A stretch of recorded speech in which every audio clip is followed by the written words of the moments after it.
10,030. أعلن افتتاح جلسة مجلس الأمن رقم 10,030. جدول الأعمال المؤقت لهذه الجلسة الحالة في الصحراء الغربية، فيها نص مشروع قرار قدمته الولايات المتحدة الأمريكية. سيبدأ المجلس الآن بالتصويت على مشروع القرار المعروض عليه.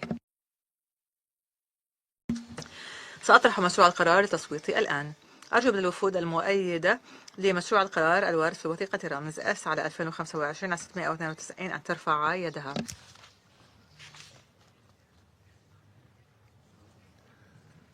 Против. المعارضة.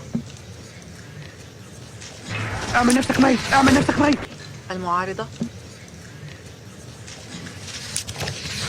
Воздержавшиеся. الممتنعة.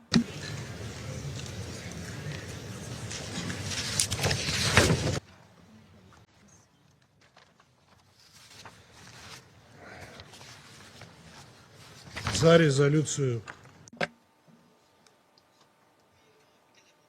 11 صوتا مؤيدا، ما من أصوات مؤيدة و3 وفود امتنعت عن التصويت.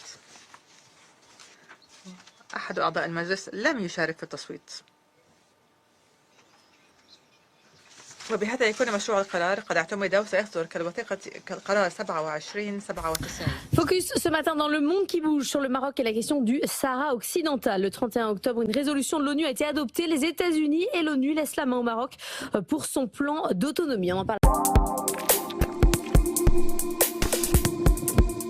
C'est une victoire diplomatique pour le Maroc, c'est un succès personnel qui va marquer son règne pour Mohamed VI.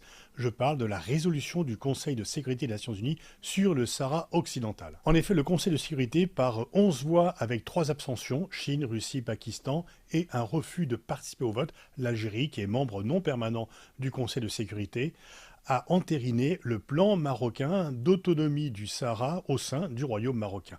C'est un succès pour le Maroc, et certains proposent même de faire du 31 octobre une date de fête nationale.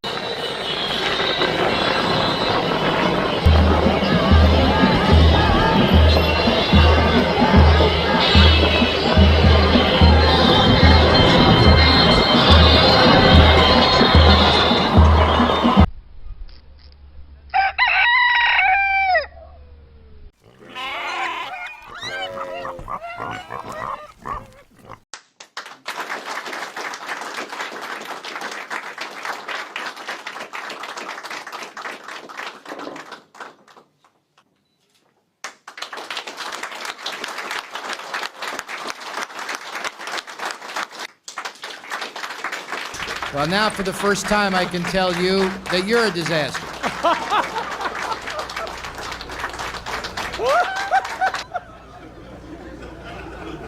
Be sure you get the right attribution there.